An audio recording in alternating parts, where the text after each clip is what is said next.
Bienvenue à tous, bienvenue dans notre nouveau cycle de conférences pour 2025.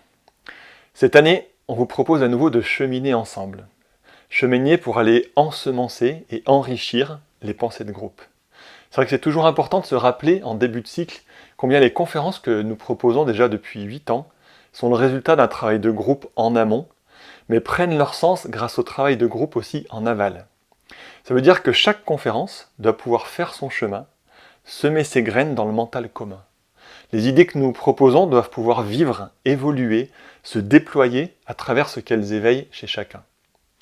Que ces idées ont pour intention de questionner, de préciser, de faire avancer notre compréhension, de stimuler notre conscience pour tenter ensemble d'aller vers toujours plus d'ouverture, toujours plus de clarté, plus d'inclusivité, et participer ainsi petit à petit à révéler des vérités plus grandes de la vie même. Alors merci. Merci à tous pour cette participation directe ou indirecte et à toutes les transformations que cela permet. Cette année, on vous propose comme thème annuel l'art de la sagesse, thème qu'on développera au fur et à mesure de 2025. Sommes-nous sages ? La période actuelle pourrait nous en faire douter. Alors on dit que la sagesse est tout un art, c'est sûr, mais lequel ? On a beaucoup écrit sur la sagesse, on en parle souvent dans la philosophie, dans la religion, dans les différents mythes, dans les cultures anciennes. Mais qu'en est-il vraiment ? Y a-t-il plusieurs façons de percevoir ce qu'est la sagesse ? Quelle est notre vision habituelle d'ailleurs de la sagesse ? Comment on se représente, nous, ce qu'est un sage ? Quelles qualités la sagesse nécessite-t-elle ? Quels changements ces qualités amènent-elles ? Voilà un peu le type de questionnement auquel on vous invite pour toute cette année. Pour commencer, c'est intéressant de faire un petit tour d'horizon de nos représentations de la sagesse. Quelle image avons-nous de la sagesse ? Qui représente la sagesse ? On peut citer facilement plusieurs êtres ayant potentiellement atteint la sagesse. Le Bouddha, bien sûr, Socrate, évidemment, Aristote, Platon, Confucius, Lao Tse, Salomon, bien d'autres, bien sûr, et puis même aussi avec des fois des noms plus récents, on parle des fois de Spinoza, de Nietzsche, ou encore, on a une image dans les peuples premiers, ce qu'on appelait un peu le sage du village ou de la tribu, chez les Amérindiens, les peuples amazoniens ou africains. C'est par contre assez étonnant de voir à quel point notre représentation collective de ces êtres, elle se résume souvent à un homme, pas de femme sage, pas beaucoup dans la représentation des fois qu'on en a. On voit surtout un homme un peu âgé, souvent barbu, un peu assis en tailleur, qui peut pratiquer le yoga, être un ascète, quelqu'un de calme, vivant seul, souvent un ermite, contemplatif, un peu sage comme une image, un peu figé d'ailleurs, assez passif, silencieux. Ou bien on a une autre représentation de personnes souvent très instruites, pensantes, capables de brillantes réflexions, ayant lu, appris tout ce qu'il est possible de savoir, un peu des espèces de super sachants qui auraient accumulé un savoir impressionnant, qui savent un peu tout sur tout. Mais est-ce qu'il ne serait pas temps de dépoussiérer cette image qu'on peut avoir justement du sage ? Mettre un bon coup de balai comme ça aux vieilles représentations ? Parce que est-ce vraiment cela, être sage ? Est-ce vraiment ça la sagesse ? Est-ce qu'on ne confond pas un peu les comportements qui pourraient découler d'une certaine sagesse et la sagesse elle-même ? C'est vrai que comme souvent, on focalise sur certains comportements résultant d'une recherche de sagesse. Mais non, la sagesse elle-même. En plus, c'est vrai que ça correspond, cette image qu'on a, à une période bien lointaine de l'humanité. On parle des fois de la sagesse antique.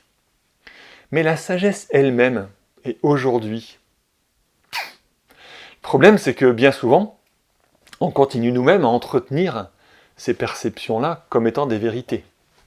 Et plus ou moins consciemment, on pense que pour atteindre la sagesse, il suffirait ou il faudrait peut-être s'asseoir calmement, faire du yoga en contemplant le monde, sans y participer, d'être prudent, encore une image de la sagesse, regarder pousser les arbres, et puis c'est bon, on est sage. Pour d'autres, c'est vrai que ça consisterait justement à apprendre un peu toute l'encyclopédie universelle par cœur, connaître tout de la philosophie, tout de la religion, des enseignements spirituels, et puis ça y est, on serait sage. Mais on va voir bien sûr ensemble que, évidemment, la véritable sagesse, n'a rien à voir avec des comportements formels, ne se réalise pas par des connaissances, des règles de conduite ou une hygiène de vie spécifique. Il ne s'agit pas de faire comme le Bouddha ou comme Socrate, même si bien sûr ces êtres, ils ont marqué l'évolution de l'humanité. Des êtres bien sûr exceptionnels, des exemples d'accomplissement, des ouvreurs de chemin à suivre, qui peuvent encore nous inspirer. Mais la sagesse n'est pas une personne. La sagesse n'est pas une personne, mais bien un état de conscience. La sagesse est avant tout un état d'être. Un état d'être? Ça paraît un peu bizarre dit comme ça. C'est vrai que, bon, autant la sagesse un peu passive, comme je disais tout à l'heure, contemplative, un peu mystique, là, du moine, ermite, c'est vrai que ça nous semble bien dépassé. Quoique, faudrait voir peut-être pour certains, mais bon, ce côté-là, peut-être qu'il est un peu réglé dans nos têtes. Par contre, le côté connaissance, le côté savoir, il nous semble indissociable de la sagesse. Pourquoi un état d'être? Pourquoi on dit ça? La sagesse, ça fait bien référence à celui qui sait. En latin, la sagesse, c'est sapere, qui veut dire savoir, qui a l'expérience, la connaissance. Mais par contre, de quel savoir parlons-nous là? Et c'est bien ça la problématique qu'on doit peut-être essayer de dépasser. La connaissance, le savoir, la sagesse, ces trois termes, mais de quoi parle-t-on réellement? Ça va être alors assez intéressant d'essayer de définir ce qu'on appelle justement la notion de savoir, et peut-être de voir la différence entre le savoir qui fait référence à la connaissance et le savoir en lien justement et qui fait référence à la sagesse. Car bien sûr, c'est fréquemment confondu, notamment sur le chemin de l'évolution de la conscience.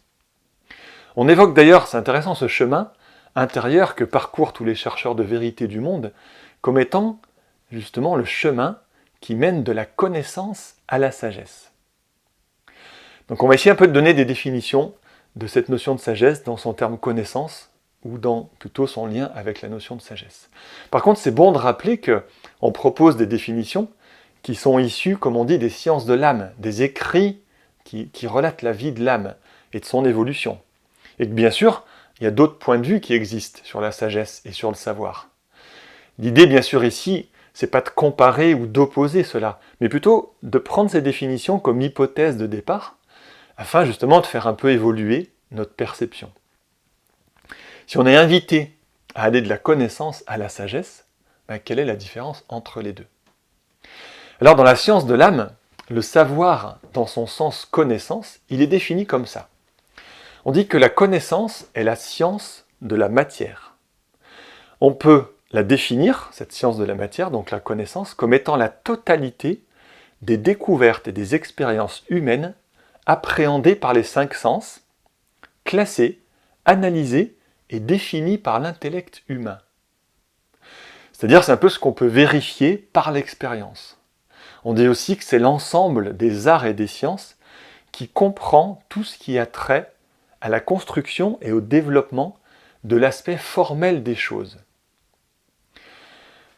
La connaissance se réfère donc au côté matériel de l'évolution. La matière, dans sa perception large, de la matière du système solaire, de notre planète, et dans ce qu'on appelle les trois mondes de l'évolution humaine, le physique, l'émotionnel et le mental, ce qu'on appelle aussi les trois corps. Voilà une définition déjà assez claire de la connaissance. Par contre, la définition du savoir, dans son sens sagesse, c'est que justement la sagesse est la science de l'esprit. Elle s'intéresse au développement de la vie dans les formes, au progrès de l'esprit à travers les formes en changement et aux expansions de conscience de vie en vie. La sagesse se rapporte donc à l'essence des choses et non aux choses elles-mêmes, à ce qui anime les formes et non aux formes. On dit encore de la sagesse que c'est la conception intuitive de la vérité indépendamment du raisonnement. On dit encore que c'est la capacité croissante du penseur d'aller toujours plus profond dans l'essence de la vie même et de s'harmoniser de plus en plus avec cette vie. Deux idées bien intéressantes qu'on verra un peu développer tout au long de l'année. Plonger dans l'essence de la vie et s'harmoniser de plus en plus avec. Et puis en comparant encore les deux, connaissance et sagesse, on dit que la connaissance est objective et donc séparative, alors que la sagesse est subjective et intérieure. Subjective dans le sens intérieur, et inclusive. Donc une qui est objective, séparative, et l'autre qui est subjective et inclusive. Alors voilà des bien belles définitions, on pourrait s'en arrêter là, c'est des définitions claires, mais qu'est-ce que ça cherche à nous dire? Qu'est-ce que ça cherche à nous enseigner? Et s'il est vrai qu'on confond régulièrement la connaissance et la sagesse, ça va être intéressant aussi de voir quel problème cela pose, et puis comment l'éviter. Pas l'éviter, quoique, mais comment éviter cette problématique. Et bien le principal problème, c'est que lorsqu'on cherche à découvrir justement la vie du monde intérieur, la vie du monde de l'âme, de la conscience, et bien souvent on commence par le faire par la connaissance. Livres philosophiques, religieux, textes sur la sagesse ancestrale, enseignements ésotériques, conférences, et comme ça par accumulation, on pense que cela amène à la sagesse. C'est-à-dire qu'on pense vivre l'âme réellement, intimement, que nous savons vraiment ce qu'est l'âme. Or, il n'en est rien, parce que cela, pour l'instant, n'a été qu'un concept pour nous. Pour illustrer ça, on pourrait prendre un exemple tout de suite là, quand tout à l'heure je dis « La sagesse est la science de l'esprit, la conception intuitive de ce qui anime les formes. » Est-ce que le fait de dire ça, ça me rend plus sage?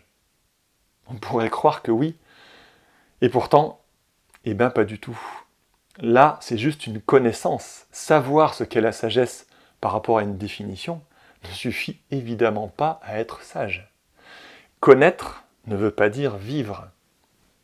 Connaître ne veut pas dire en avoir fait l'expérience intime. Et c'est là un grand écueil sur le chemin d'évolution de la conscience, lorsqu'on confond ces deux points. Pourtant, on a vraiment l'impression de savoir, on jurerait qu'on le vit. Alors heureusement, on est souvent rappelé à l'ordre par notre quotidien. Car, et c'est comme ça aussi qu'on peut le reconnaître, la connaissance ne tient pas face aux problèmes du quotidien. On peut avoir par exemple connaissance de ce qu'est la paix, avoir tout compris, tout lu du principe même de paix, au plus profond de ce que ça veut dire. On aurait pu tout lire là-dessus. On peut donner des leçons de paix aux autres, des conseils face aux conflits dans le monde. Et puis on se rend compte que face à un simple conflit de famille chez nous ou au travail, eh bien, tout ça ne tient pas. On va se retrouver bien loin des principes, car on ne les vit pas, on les connaît seulement. Pourtant, c'est bien par la voie de la connaissance qu'au début, nous sommes persuadés d'évoluer en conscience. C'est pour ça que dans notre quête de sagesse, dans cet élan commun là qu'a l'homme, qu'a l'humanité vers la perception des vérités fondamentales de la vie, on a ce réflexe de chercher par la connaissance. On peut noter au passage, mais c'est une petite parenthèse intéressante, à quel point cette recherche elle est présente un peu depuis la nuit des temps. Toujours, on pourrait dire, l'homme a voulu comprendre sa nature, celle de la vie, comme si on pressentait que les secrets de l'être sont un véritable but en soi. Intéressant de se rappeler que c'est le propre du règne humain que de chercher à avoir conscience, que de découvrir le monde de l'âme, comme s'il y avait une attraction intérieure qui nous invite à être conscients. Conscients de notre environnement, de nous-mêmes, de notre âme, finalement de la vie de l'âme elle-même. L'humain il tend toujours naturellement, petit à petit, chacun à son stade, à devenir pleinement l'âme qu'il est. On sent bien d'ailleurs que l'âme en nous sait, que l'âme est sagesse. On dit d'ailleurs que l'âme, sur son propre plan, est animée par la qualité d'amour-sagesse. Cette qualité qu'on nomme aussi le rayon 2. Et que même notre système solaire est baigné entièrement par cette qualité d'amour-sagesse. Alors, du coup, c'est bien normal que nous cherchions à répondre de plus en plus à cette quête intérieure. On a même un véritable amour du savoir, mais il faut bien voir que c'est nécessaire de répondre à cet amour du savoir d'une façon intelligente. Pourtant, souvent, notre premier réflexe, c'est bien de passer par la connaissance. On verra que c'est peut-être une bonne chose au début, mais c'est qu'un premier pas. Si on en reste là, aucune sagesse n'en résultera.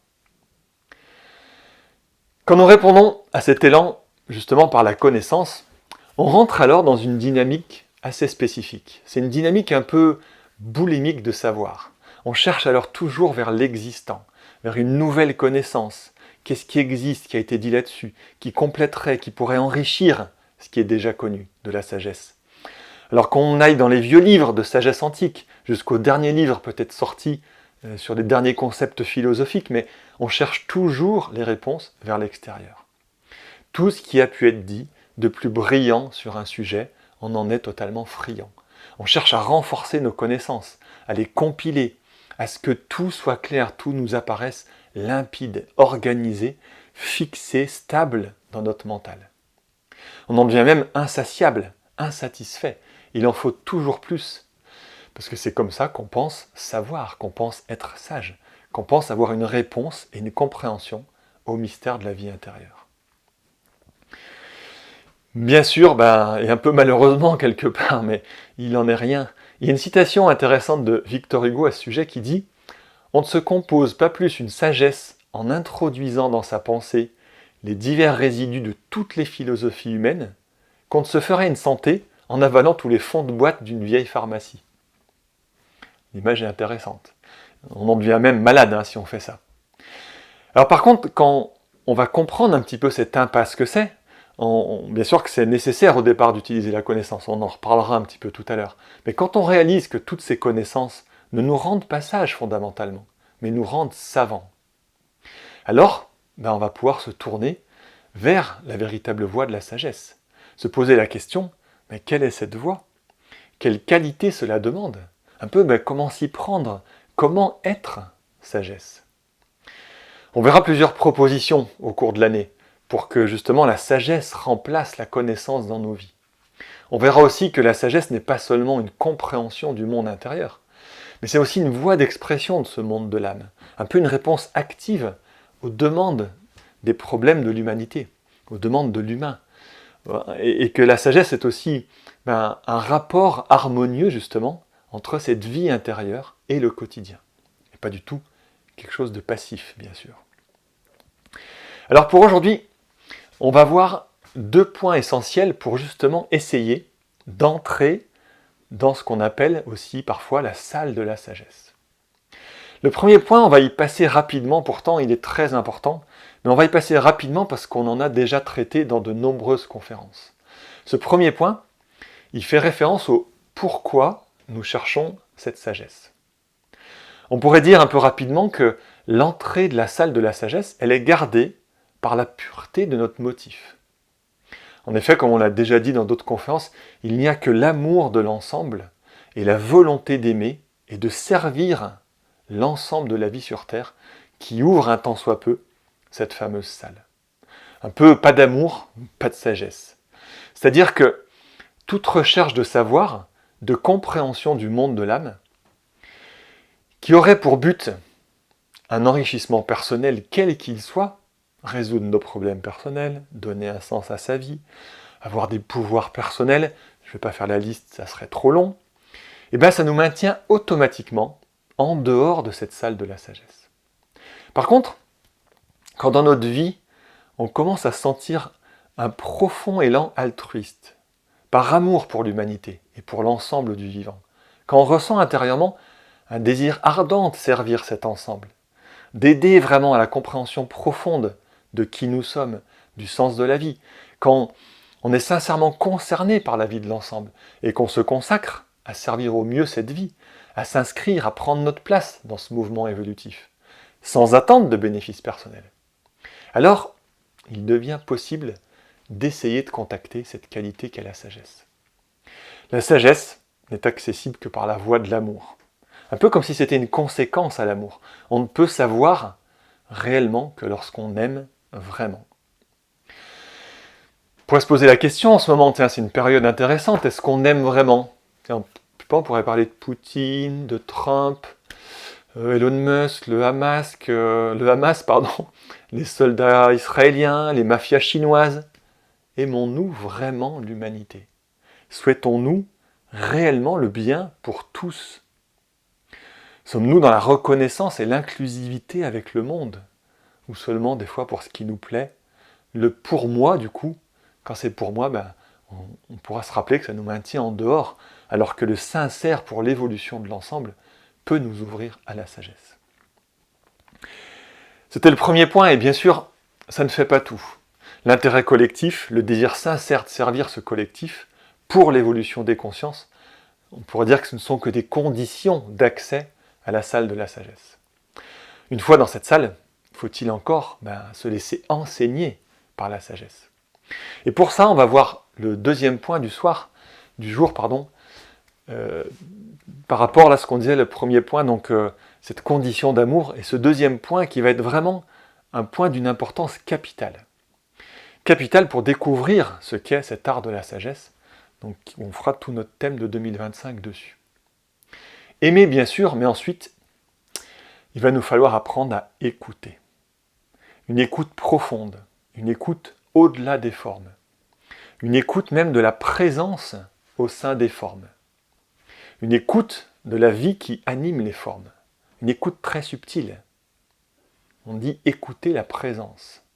Écouter la présence, c'est se demander, mais en présence de quoi je suis ? En présence de quelle qualité on est ? De quel état d'être ? C'est plus être juste attentif aux faits, aux paroles, aux personnes, aux événements du monde, mais c'est être attentif, c'est être à l'écoute de ce qui semble à l'origine des faits. Comme si on pouvait tendre l'oreille intérieure. Je ferme un peu les yeux exprès parce que c'est un peu, on sent une sensibilité qui peut se développer. Comme si on pouvait tendre l'oreille intérieure vers ce qui anime, vers ce qui est le moteur intérieur de tous les faits extérieurs. Écouter la présence de ce qui est, plutôt que ce que cela fait. Écouter même, c'est apprendre à écouter en dehors de toute considération personnelle. Écouter en dehors de ce que cela me fait, de ce que j'en ressens, de ce que moi j'en sais, de ce que j'en pense. Ça, ce que j'en sais, ce que j'en pense, quel est mon jugement là-dessus, ça c'est s'écouter soi. C'est même intéressant de voir, parfois, quand on essaye d'écouter, si on est tout à fait transparent, si on pouvait être un peu honnête avec nous-mêmes, on se rendrait compte qu'on est en train de faire un rapport mental entre ce que j'entends et si ça correspond à mes connaissances, si ça correspond à mes croyances. Un peu en gros, est-ce que je suis d'accord ou pas avec ce qui vient être en train d'être dit ? Est-ce que j'aime ou pas ? Qu'est-ce que ça me rappelle ? Qu'est-ce que ça éveille en moi comme émotion du passé ? À quoi ça fait référence en moi ? Qu'est-ce que j'en dirais moi ? Et pourtant on dit « oui, j'écoute ». En fait, c'est pas du tout une écoute, car nous partons de nous, on part du connu, du figé. On part de l'existant en nous et non de l'existence, du vivant. On écoute bien souvent l'existant et non l'existence. Alors on doit vraiment apprendre à se taire, à renoncer pour bien écouter. Renoncer à notre expérience, à notre cadre de référence, à toutes nos déductions, nos certitudes, à faire un vrai silence intérieur pour pouvoir écouter réellement. Sinon, tout simplement, on est sourd à l'âme. On doit prendre conscience dans ce chemin pour aller vers la sagesse, à quel point nous sommes à l'écoute de nous-mêmes en permanence. On est tellement à l'écoute de nos émotions et de nos opinions, de nos connaissances, qu'on n'entend en fait rien d'autre que nous-mêmes. C'est bien pour ça d'ailleurs que la plupart du temps, on parle que de nous. Normal puisqu'on n'écoute que nous.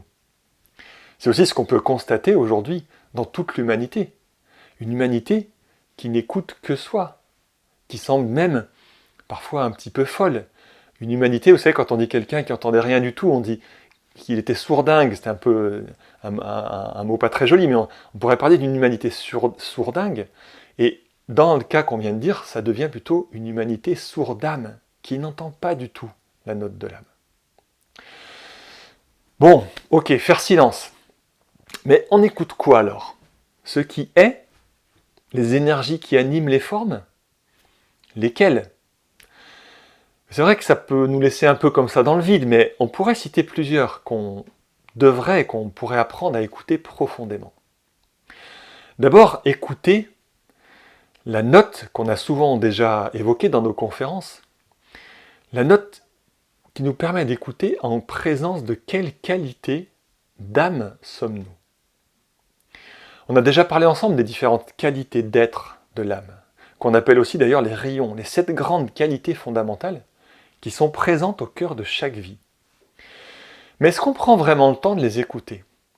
Écouter que dans telle culture, dans telle religion, dans tel pays, dans tel événement, dans telle musique, telle entreprise, tel secteur d'activité professionnelle, tel mouvement politique, même dans le règne animal, végétal ou minéral, en présence de quelle qualité est-ce que je me trouve?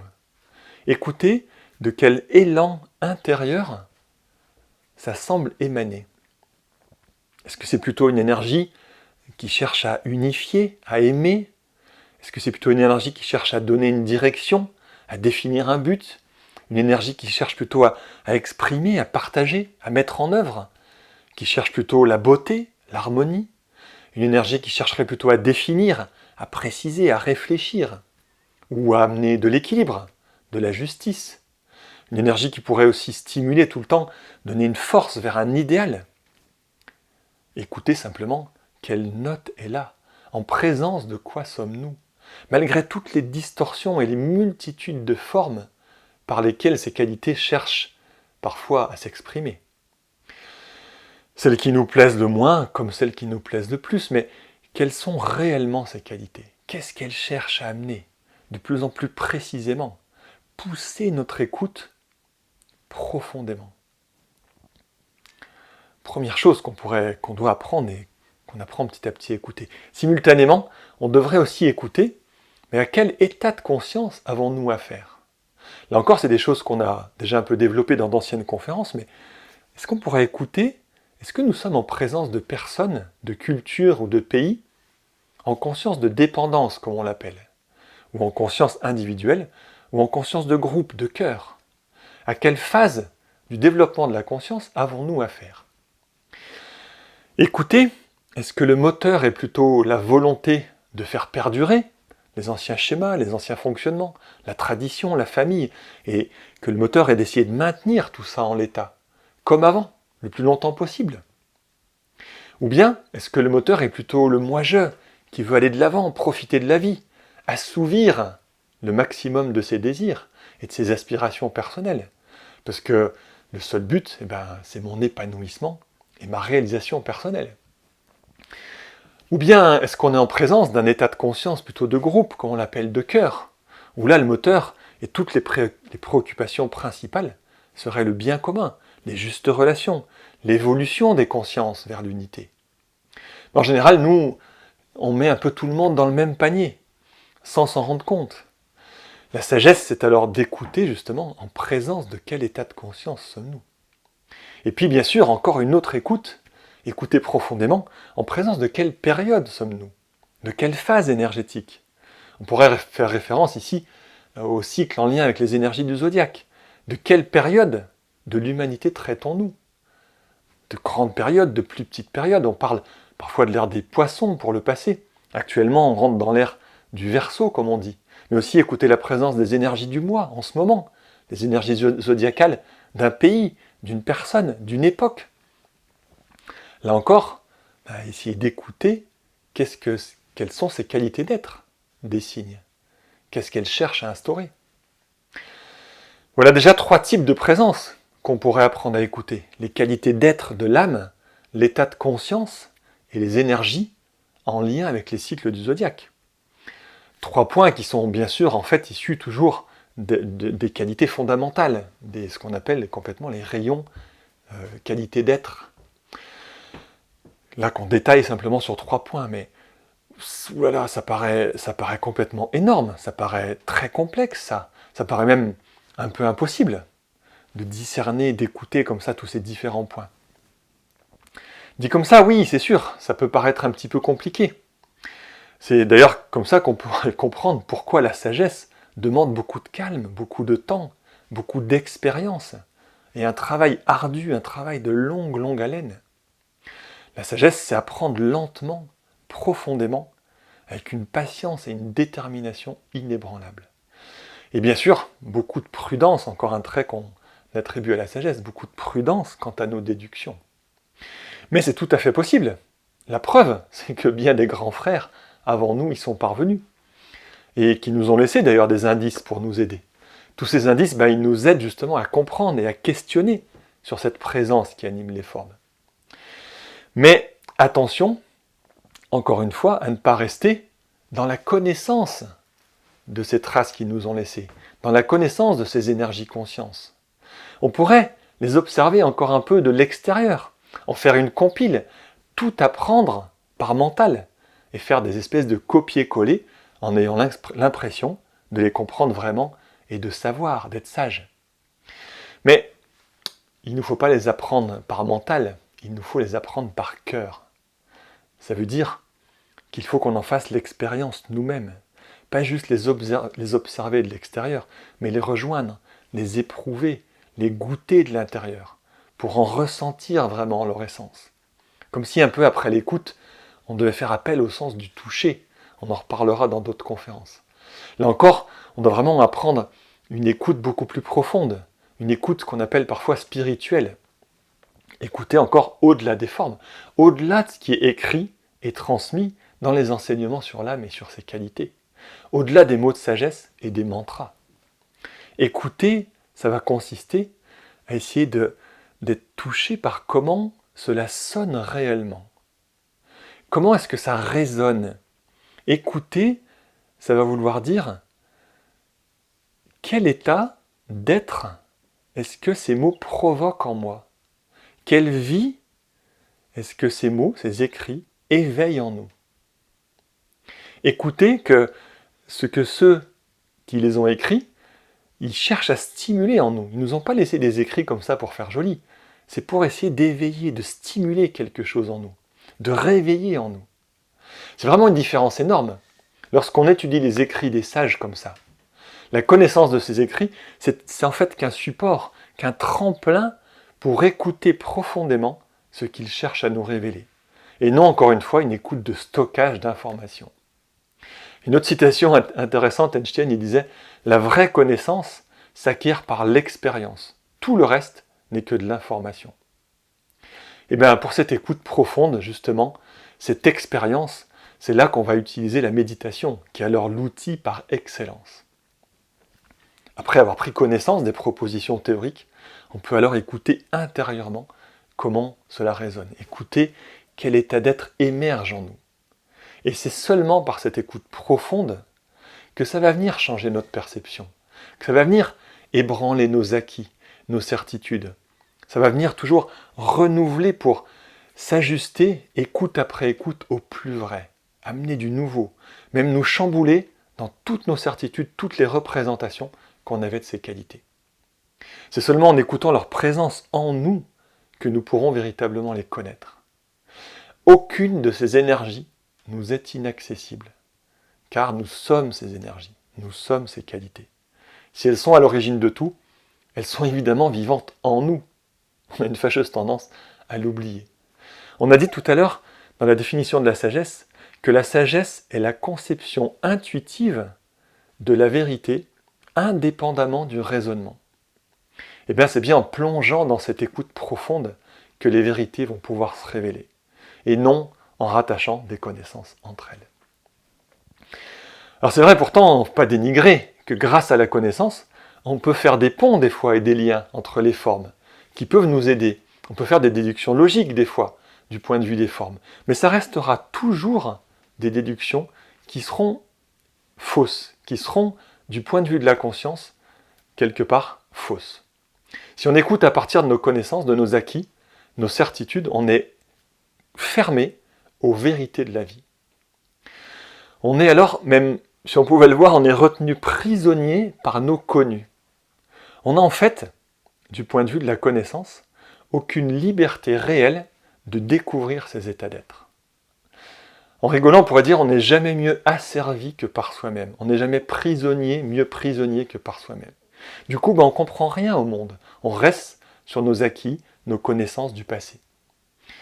En ce moment, on voit des plateaux télé, par exemple, où on entend à la radio des plateaux d'experts du Moyen-Orient, de la politique américaine, nous expliquer qu'au vu de l'histoire entre Israël et Palestine, au vu des différentes religions et de l'histoire des religions, des rapports entre l'USA et la Russie, et de ceci et de cela, des experts en relations internationales, en géopolitique, de tous bords hyper intéressants, certes, mais en fait complètement enfermés dans la science de la connaissance. Et du coup, sans compréhension réelle de ce qui se passe vraiment, de ce qui se joue sous les événements du temps, de ce qui tire les ficelles par l'intérieur, de ce qui évolue dans la conscience de l'humanité, qui génère ces bouleversements dans le monde.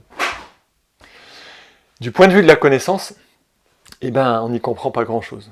On constate, plus ou moins, ce qui s'est passé en termes de faits. Par l'observation formelle, on ne sait pas grand-chose des énergies en cause. Et on croit pourtant être des soi-disant spécialistes. Alors qu'on est enfermé dans nos connaissances et qu'on passe à côté de la réalité. On peut ainsi devenir même hermétique à de nouvelles perceptions, comme emprisonné par nous-mêmes, car on sait déjà. On remarque souvent chez ce type de personnes, pas toutes heureusement, une incapacité à s'ouvrir qui est assez impressionnante. Je sais déjà, c'est déjà plein en fait, plein de connaissances. C'est ça d'ailleurs qui génère des véritables batailles d'opinion et des débats sans fin d'arguments de celui qui a le plus de connaissances et qui génère complètement comme ça des véritables dialogues de sourds. C'est ça qu'on voit dans bien des domaines de recherche, de compréhension. Et bien sûr, et là toute notre attention doit être présente, bien sûr qu'on le trouve aussi dans le domaine spirituel, de la recherche spirituelle. Je te dis que le rayon 4 est comme ceci, je l'ai lu, je le sais. Je sais, j'ai lu aussi que les Gémeaux sont comme cela, que je peux t'expliquer ce qu'a vécu le Bouddha ou le Christ, car j'ai tout lu sur eux, que les rayons 6 sont toujours comme ça.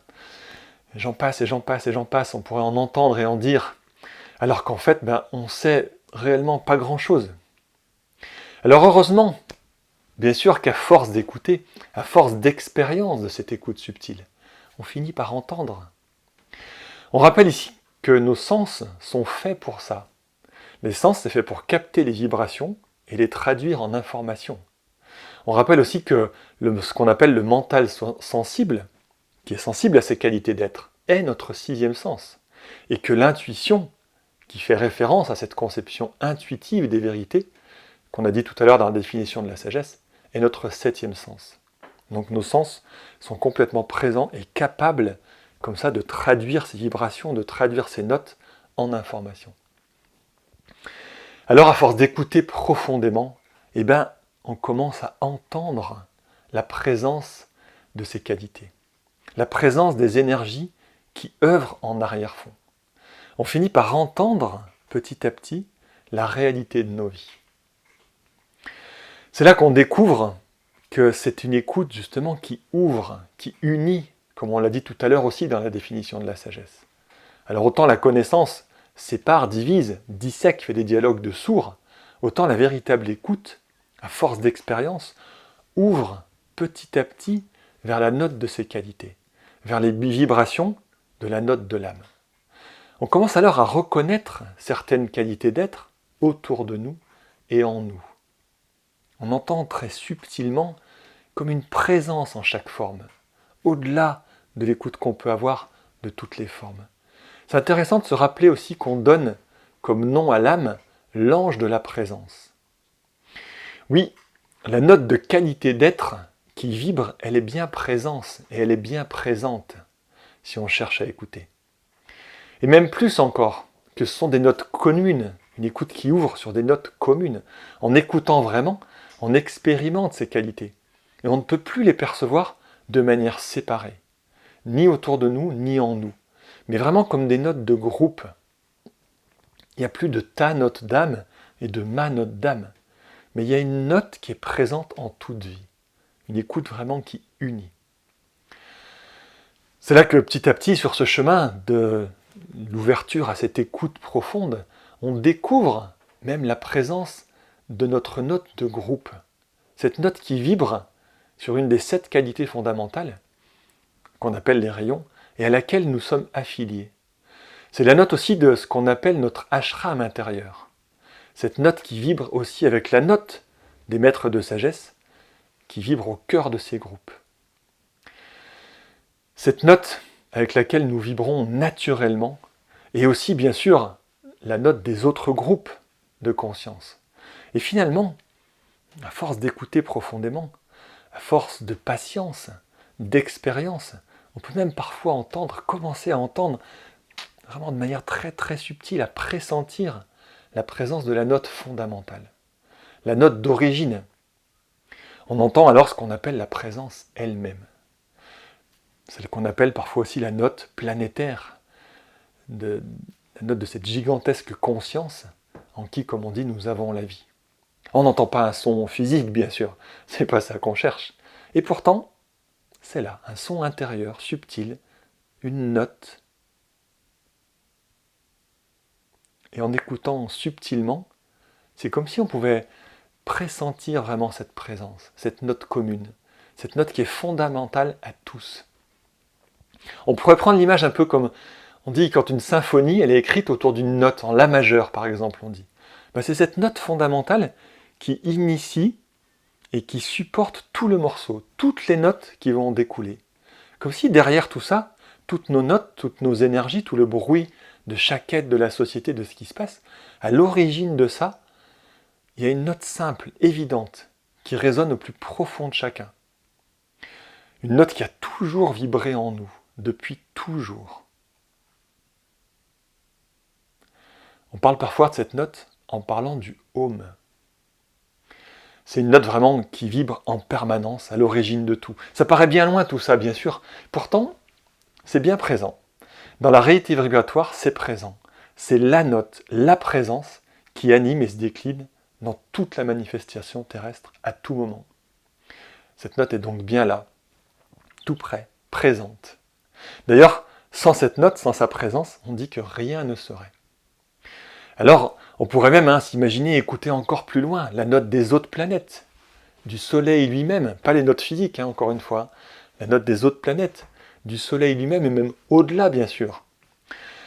Ça n'a pas d'intérêt direct pour nous, mais c'est simplement et surtout, c'est essentiel de se souvenir et que dans notre conscience, ces notes d'âme, de groupe d'âme, jusqu'à l'âme planétaire, sont bien présentes dans le champ, qu'on peut écrire de deux façons d'ailleurs, dans le champ vibratoire planétaire. La présence est là. L'âme vibre sur une note précise, comme les maîtres de sagesse, comme ce qu'on appelle la hiérarchie planétaire, que ce soit le Christ, l'énergie du Bouddha, les énergies des différentes qualités, même des signes du zodiaque, tout est là présent à portée d'oreille. Bien sûr, pas tout de suite, pas totalement compréhensible à nous qui sommes en apprentissage, mais c'est bien là, il faut qu'on l'accepte. Et si on apprend à écouter vraiment, petit à petit, étape après étape, cette grande mélodie globale et l'harmonie de tous ces sons pourrait un jour se dévoiler. On est donc loin d'avoir tout entendu. Bon, la clé de départ donc, pour revenir un peu à notre fil, cette clé de départ, c'est donc bien l'écoute. La clé, c'est notre faculté à nous laisser enseigner par cette écoute subtile, à accepter qu'avec la connaissance, on ne sait rien, que seule l'écoute des notes plus grandes, plus subtiles, vont nous enseigner réellement. La clé, c'est d'apprendre à être enseigné par la note de l'âme elle-même. Et ça, c'est tout un art. L'écoute est donc d'importance majeure, d'autant plus que l'ouïe est un sens en lien avec le rayon 7. Le rayon 7 qui est complètement d'actualité avec l'arrivée, dans la période que l'on vit, de l'ère des Verseaux. Mais bien sûr, à condition que ce soit une écoute plus grande, une écoute qui soit remise dans un ensemble, qui ouvre ses portes de la sagesse. Comme on dit des fois, il n'y a de sagesse que de groupe, que d'ensemble. Plus on fera l'expérience, plus cela se révélera. On pourrait dire que la sagesse s'acquiert petit à petit par l'expérience de notre identification à l'âme que l'on est. On comprend mieux pourquoi on a cette image un peu du sage qui a de l'expérience, qui a du vécu. Mais il est encore une fois essentiel de ne pas confondre avec une expérience d'un vécu du monde formel, de quelqu'un qui aurait tellement observé le monde manifesté, le monde du quotidien, qui pourrait avoir un certain savoir de la vie, qui pourrait faire des déductions à force de voir certains comportements humains se répéter jour après jour, qui pourrait nous sembler, nous, avoir une certaine sagesse. Mais qu'on ne s'y trompe pas, on parle ici bien sûr d'expérience du vécu de l'âme, des qualités d'être dont elle est animée. Et cette expérience, elle ne se fait pas en une vie, elle se fait bien sûr, elle est le résultat de notre âge de conscience, du nombre de vies qu'on a déjà passées sur ce chemin de sagesse. Je dis ça, c'est pour dire qu'il n'est donc évidemment d'aucune utilité de se comparer, de se jauger les uns les autres à notre capacité à écouter et à percevoir l'essence des choses, mais bien plutôt de coopérer à cette écoute profonde. C'est un travail de groupe, bien sûr, et de ne pas oublier que nous, on est en transition vers le sage en nous. On est en train d'effectuer progressivement, l'humanité et les groupes de chercheurs, notre changement de polarité. Un peu, on parle des fois de changement de sexe, mais c'est exactement ça qu'on vit à un octave supérieur. On est en train de changer d'un pôle, d'une polarité à une autre. Tous les aspirants à la conscience de cœur sont en transition de la polarité de la personnalité, de la conscience individuelle jusqu'à la polarité de l'âme, la conscience de groupe ou de cœur. Et qui dit transition, dit bien sûr progressivement, là encore avec sagesse, avec patience. On tend bien sûr vers le plus haut, le plus subtil, le plus lumineux en nous. On tend à être ces qualités d'être les plus pures, à les écouter au plus profond possible. Mais bien sûr que la sagesse est aussi de voir le chemin là où on en est. Pas trop haut, pas trop bas. Pas de découragement ou de dévalorisation, ni de prétention ou de supériorité. On tient le cap avec amour, avec sagesse pour l'ensemble. Voilà déjà quelques points pour débuter cet annuel. On verra bien sûr dans les autres conférences que l'écoute étant le premier pas, mais que l'art de la sagesse ne s'arrête pas à ça. Il nous demande aussi bien sûr de pouvoir toucher pleinement ce monde des qualités de l'âme. Ainsi, avoir une vision plus claire de leur sens, donc du sens de cette grande vie. La sagesse afin de pouvoir donner aussi une réponse adaptée aux problématiques de notre monde. Pas un sage plongé dans un mutisme et une passivité, une sagesse active. On pourrait dire un sage moderne qui peut, si nécessaire, bousculer les vieilles pensées et les idées obsolètes. La sagesse qui devient alors complètement une voie d'expression à l'amour, qui demande à aller jusqu'à de véritables transformations intérieures, celles qui changeront le monde. Oui, la sagesse changera le monde. Pourtant, en ce moment, on entend beaucoup dire que c'est trop tard, que le monde est malade, au bord de l'effondrement, que ce soit politiquement, économiquement, écologiquement. Le tableau semble bien désespérant. Le monde est malade ? Est-ce vrai ? Une maladie planétaire ? Mais de quoi sommes-nous réellement malades ? Et quel serait le médicament, si on peut dire ? Il faut bien comprendre que nous n'avons pas de maladie économique, ni de maladie politique ou écologique. Malade en latin, ça vient de male habitus, qui veut dire mauvais état. Notre problème est que nous sommes en mauvais état de conscience. Notre état de conscience actuel, qui est l'état de conscience individuel, cet état de conscience, simplement, il a fait son temps pour beaucoup d'entre nous. Et dans cet état, le pouvoir du mental qui s'est développé énormément depuis quelque temps, et toute la créativité qui en découle, devient complètement néfaste aux diverses relations. Néfaste aux relations humaines, néfaste avec les relations avec les autres règnes, animal, végétal, minéral. Notre état de conscience individuel est bien sûr qu'un passage nécessaire dans l'évolution terrestre. Mais on en est pour beaucoup à la fin de cet état. On le sent bien, mais on ne sait pas toujours la suite. L'état de conscience individuel nous fait devenir un peu des sortes d'électrons libres, qui se croient libres, individualistes. Des électrons qui se comportent comme s'ils étaient coupés du monde, qui se cognent littéralement aux autres, sans voir qu'ils font partie intégrante de la même grande vie une. Des électrons comme ça qui s'entrechoquent aux idées différentes des leurs, qui se révoltent des pratiques et des cultures différentes des leurs, qui se murent et se barricadent derrière des frontières de toutes sortes, intérieures comme extérieures. C'est seulement de cette maladie-là que nous souffrons réellement. Mais derrière ce chaos, il faut bien pouvoir entendre la vie qui pousse. La guérison est complètement possible, et c'est ce qui va se passer. On peut ensemble passer au bon état, à l'état de conscience de groupe, de cœur. Il faut se rappeler qu'une des qualités fondamentales de l'énergie d'amour-sagesse, qu'on appelle aussi le rayon 2, est le pouvoir de sauver. On parle ici bien sûr de guérison planétaire. Beaucoup d'amour, de la sagesse, et c'est parti.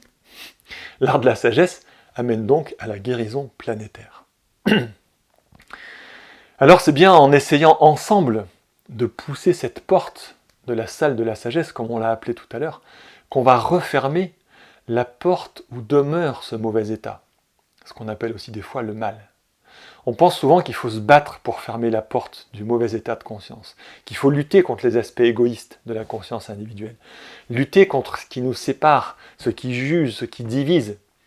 Mais avec un peu de sagesse, on commence à sentir que c'est pas ainsi, qu'au contraire, c'est bien en poussant la porte de la sagesse, en allant vers la réalité de nos vies, vers les vérités les plus grandes, que la porte inférieure se ferme automatiquement, sans même parfois qu'on s'en aperçoive, qu'on y attache une importance démesurée. Comme un effet de vase communicant, la porte de la sagesse qui s'ouvre, la porte où demeure le mauvais état de conscience, le mal, se ferme. Alors pour terminer cette première conférence, c'est bien de se rappeler qu'il serait sage d'écouter. Écouter avant toute chose, avant toute compréhension, toute parole, toute action. Écoutons sagement, afin de discerner ce qui est vraiment. Si la sagesse est la science de l'esprit, tendons ensemble une grande oreille collective au-delà du connu. L'art de la sagesse commence ainsi. On se retrouve au printemps pour une conférence afin de continuer justement à développer cet art de la sagesse. D'ici là, bonne écoute.